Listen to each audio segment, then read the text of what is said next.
हाय दोस्तों, आज हम लोग फिर अपनी एक नेक्स्ट वीडियो के साथ आए हैं जिसमें हम लोग पढ़ेंगे कूलाम का नियम। सबसे पहले हम लोगों को ये समझना है कि ये कूलाम जो है अपना ये नियम लाया क्यों। ठीक है, तो कूलाम ने जो है किससे प्रेरित होकर के लाया। तो कूलाम जो है हम लोग पढ़े होंगे 11 में गुरुत्वाकर्षण के नियम में कि न्यूटन का गुरुत्वाकर्षण नियम जो कि दो पिंडों के बीच में था, पदार्थों के बीच में था। तो कूलाम ने सोचा कि यदि ये दो पदार्थों के बीच में लागू हो सकता है तो क्या ये आवेशों पर भी लागू हो सकता है। तो इसके लिए उन्होंने अपना जो है नियम आवेशों पर रख करके लागू किया और देखा कि क्या ये सही हो रहा है कि नहीं। तो उन्होंने देखा कि जो कूलाम का नियम है वो नियम को पालन कर रहा है। तब जाकर के कूलाम को आवेशों से संबंधित जो है नियम जो है देने के लिए प्रेरणा मिली। ठीक है, तो ये कहाँ के वैज्ञानिक थे? ये फ्रांसीसी वैज्ञानिक थे, मतलब फ्रांस के ये वैज्ञानिक थे। कूलाम ने अपनी ये जो नियम है, परिभाषा है, उसको कब दिया? 1785 में दिया। और किस पर दिया? स्थिर आवेशों से संबंधित अपना नियम प्रस्तुत किया था। यानी आवेश क्या रहेंगे? आवेश स्थिर होंगे और आवेश स्थिर होने के बाद इनका नियम लागू होगा। गतिशील आवेशों पर नहीं, सिर्फ किस पर? स्थिर आवेशों पर। तो इन्होंने कहा क्या, देखते हैं। इन्होंने कहा इनकी परिभाषा में कि दो स्थिर बिंदु आवेशों के बीच कार्य करने वाला जो कूलाम बल हो या वैद्युत बल, दोनों आवेशों के गुणनफल के समानुपाती और उनके बीच की दूरी के वर्ग के व्युत्क्रमानुपाती होता है। ठीक है, यानी दोनों आवेशों के, यानी कि जो बल लग रहा है आवेशों के बीच में, उसको आप वैद्युत बल भी कह सकते हैं या तो उन्हीं को कूलाम बल कह सकते हैं। दोनों आवेशों के गुणनफल के समानुपात में है और उनके बीच की दूरी के वर्ग के व्युत्क्रमानुपाती होता है। ठीक है, इसका मतलब क्या है? इस सूत्र से हम लोग प्रूफ करके दिखाएंगे। यदि हम लोग मान लिया जाए कि दो स्थिर आवेश हो, एक का Q1 हो, दूसरा क्या हो? Q2 हो, तथा उनके बीच की जो दूरी है R है, तब कूलाम के अनुसार, मतलब कूलाम ने क्या कहा, हमने मान लिया कि यदि एक आवेश यहाँ पे रखा हो और Q1 है और इसी से संबंधित दूसरा आवेश Q2 है जो एक दूसरे से कितनी दूरी पर है? स्मॉल r दूरी पर है। ठीक है, तब कूलाम ने कहा था कि इनके बीच बल लगेगा। जैसा कि हमको पता है कि यदि समान प्रकार के आवेश हो, यदि प्लस आवेश हो और प्लस आवेश हो, तो इनके बीच कौन सा बल काम करेगा? प्रतिकर्षण बल। कौन सा बल काम करेगा? प्रतिकर्षण बल। और यदि एक माइनस हो, दूसरा भी माइनस हो, तो इसके बीच भी कौन सा बल काम करेगा? प्रतिकर्षण बल। ठीक है, तो ये जो प्रतिकर्षण, ये जो बल आ रहा है ना, ये बल, यही हम लोगों को ज्ञात करना है। ये जो बल है, इनके बीच में बल लगेगा। या तो एक माइनस ले लिया जाए, एक प्लस ले लिया जाए, तो विपरीत आवेशों के बीच में आपको पता है कौन सा बल लगता है? आकर्षण बल। कौन सा बल लगता है? आकर्षण बल। तो इन्होंने क्या कहा कि ये जो आवेश हैं, या तो धनात्मक ले सकते हैं या तो ऋणात्मक ले सकते हैं, तो दोनों के बीच जो बल लगेगा इन आवेशों के गुणनफल के समानुपाती। मतलब गुणनफल का मतलब है इन दोनों का आपस में गुणा, और गुणा करने पे जो बल लगेगा ये इसके समानुपात में। मतलब समानुपात का क्या मतलब भाई? यदि आवेश का मान बढ़ाएंगे, यदि ये दोनों आवेश बढ़ते जाएंगे तो बल का भी मान क्या होगा? बढ़ेगा। यदि आवेशों का मान घटाते हैं तो बल भी क्या होगा? घटेगा। इसको हम लोग समीकरण कितना मान लेंगे? एक मान लिए।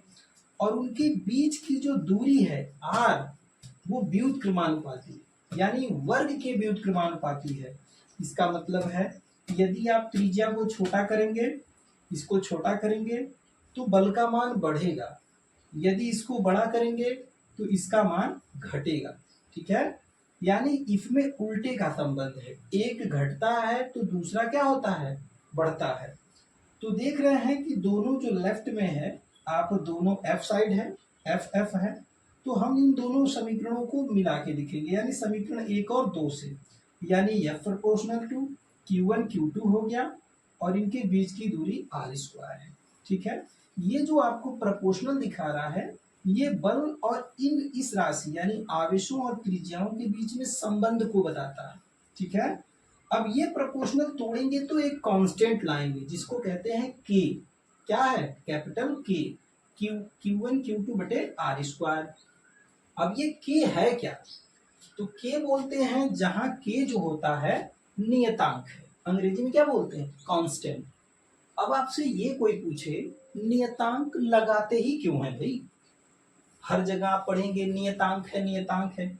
इस नियतांक का क्या मतलब है? तो इधर वाली राशि के बराबर रहे। क्या रहे?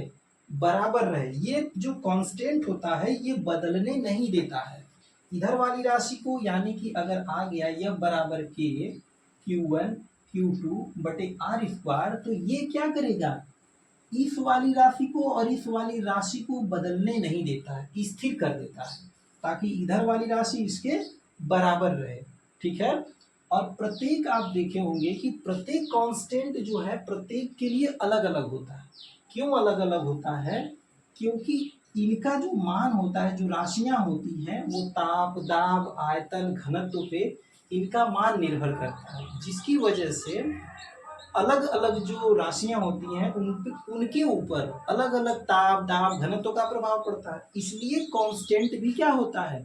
अलग अलग होता है, नियतांक होता है, और इनका मान एक निश्चित मान के बराबर कर दिया गया है। देखिए, तो जहाँ के क्या है? नियतांक है, और के बराबर क्या कितना होता है? 1/4 पाई एप्सिलॉन नॉट, या ये पूरे के बराबर क्या होता है? 9 गुणे 10 के पावर 9 होता है। तो अब के की जगह हम रख देंगे 1/4 pi epsilon not Q1 Q2 बटे r स्क्वायर। इतना तक प्रूफ कर दीजिए पेपर में। या तो आप क्या कर सकते हैं कि जो 1/4 पाई एप्सिलॉन नॉट है इसका मान उठा के आप कितना रख देंगे? 9 गुणे 10 के पावर 9 रख लेंगे। तो 9 गुणे 10 की पावर 9 Q1 Q2 बटे कितना हो गया? r square. ठीक है, तो ये एप्सिलॉन नॉट है, ये इसे क्या बोलते हैं? ये एप्सिलॉन नॉट है बच्चों। अब कहेंगे सर जी एप्सिलॉन नॉट बराबर क्या होता है? तो इसे हिंदी में कहते हैं निर्वात की विद्युतशीलता। तो क्या हम निर्वात की विद्युतशीलता कह दिए तो आप क्या समझ गए कि ये निर्वात की विद्युतशीलता क्या होती है? इसका भी मतलब देख लीजिए। निर्वात मतलब जहां हवा न हो, यानी खाली स्थान। मान लीजिए एक आवेश यहाँ था, एक आवेश यहाँ है, इन दोनों के बीच में यदि खाली स्थान हो, कितना हो? खाली हो, ये बीच में निर्वात हो।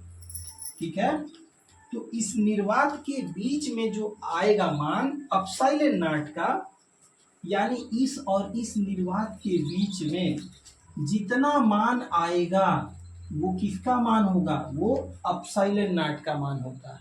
किसका मान होता है? एप्सिलॉन नॉट है, यानी इस खाली स्थान पे, इस निर्वात में जितना आवेश का मान भर जाएगा वही मान जो है एप्सिलॉन नॉट होता है।